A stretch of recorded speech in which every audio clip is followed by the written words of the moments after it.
Welcome back. దాయాది Pakistan మరోసారి తన వక్రబుద్ధిని ప్రదర్శించింది. కాల్పుల విరమణకు అంగీకరించిన కొన్ని గంటల్లోనే కాల్పులకు తెగబడింది. సరిహద్దులో కవ్వింపు చర్యలకు పాల్పడింది. అంతర్జాతీయ సరిహద్దును దాటేందుకు పాకిస్తాన్ చేసిన కుటిల ప్రయత్నాన్ని భారత్ బలగాలు తిప్పికొట్టాయి. దీంతో తోక ముడుచుకుని శత్రు సేనలు వెనుతిరిగాయి.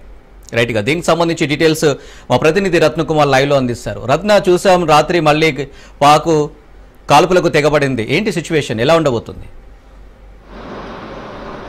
నిన్న 3:35 ప్రాంతంలో ఇరు దేశాలకు సంబంధించినటువంటి director generals of military operations ఇరు దేశాల ప్రతినిధులు మాట్లాడుకున్న తర్వాత ఆ రెండు దేశాలు కూడా పూర్తిగా యుద్ధాన్ని నిలిపివేస్తున్నట్లు కూడా ఒక స్పష్టత అయితే వచ్చాయి. సాయంత్రం 5 గంటల ప్రాంతంలో భారత విదేశాంగ కార్యదర్శి విక్రమ్ మిశ్రీ ఆయన ఒక ప్రకటనలో ఈ విషయాన్ని ధృవీకరించారు. తాము చర్చించుకోవడం జరిగింది. ఇటు ఇరు దేశాలకు సంబంధించిన ప్రతినిధులు మాట్లాడుతున్నారు. సయోధ్య కుదిరింది, తాము యుద్ధాన్ని పూర్తిగా ఆపివేస్తున్నాము ప్రస్తుతానికి. ఇందులో భాగంగానే ఇటు గగనతలం, భూతలం, సముద్ర తలం మీద అంటే అన్ని వైపుల నుంచి కూడా ఎటువంటి దాడులు అనేవి జరపకుండా ఆ తీర్మానం చేస్తున్నాం అనేటువంటి విషయాన్ని కూడా తేటతెల్లం చేయడం జరిగింది.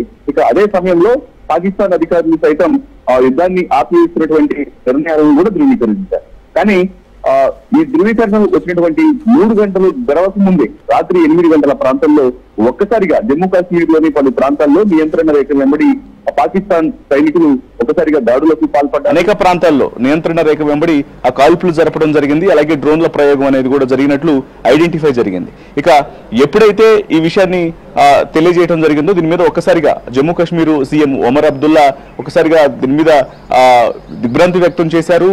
అసలు గడిచినటువంటి 3 గంటల్లోనే ఈ యొక్క దుశ్చర్య అనేది అసలు ఎలా జరుగుతోంది, చేసుకున్నటువంటి ఒప్పందం అనేది ఎటుపోయింది దాని మీద ఒక ప్రశ్న అయితే లేవనెత్తడం జరిగింది. ఒప్పందాన్ని వ్యతిరేకిస్తూ ఈ రకమైనటువంటి దాడులు చేస్తున్నారు అనేటువంటి విషయాలకు సంబంధించి కూడా ఆయన తన అభిప్రాయాన్ని వ్యక్తం చేశారు. అయితే దీనికి సంబంధించి ఇమీడియట్ గా భారత ప్రభుత్వం సైతం ఇమీడియట్ గా రియాక్ట్ అయింది. వెంటనే ఎక్కడెక్కడైతే దాడులు జరుగుతున్నాయో ఆ ప్రాంతాల్లో ఉన్నటువంటి బీఎస్ఎఫ్ జవాన్లు ఒక్కసారిగా అప్రమత్తమయ్యి ఆ దాడులను తిప్పికొట్టాల్సిందిగా ఆదేశాలను జారీ చేసింది. ఇక రాత్రి మరొక మీడియాతో మాట్లాడుతూ కూడా ఇటు విదేశాంగ కార్యదర్శి విక్రమ్ మిశ్రీ ఒక విషయాన్ని కూడా స్పష్టం చేశారు. ఆయన జరిగినటువంటి జమ్మూ కాశ్మీర్ లో నియంత్రణ రేఖ వెంబడి జరిగినటువంటి కాల్పులను కూడా స్పష్టం చేస్తూ ఆ క్లారిటీ ఇస్తూ ఖచ్చితంగా వీటిని తిప్పికొట్టేందుకు సైన్యానికి, భారత ఆర్మీకి అన్ని రకాల అధికారాలను ఇస్తున్నామనేటువంటి విషయాన్ని కూడా తేటతెల్లం చేయడం జరిగింది. దీంతో ఇప్పుడు ఈ దాడులకు సంబంధించి ఒకవైపున పాకిస్తాన్ కల్లబొల్లి కబుర్లు చెప్పేటువంటి ప్రయత్నాలే చేస్తోంది. తాము ఎటువంటి ఒప్పందాలను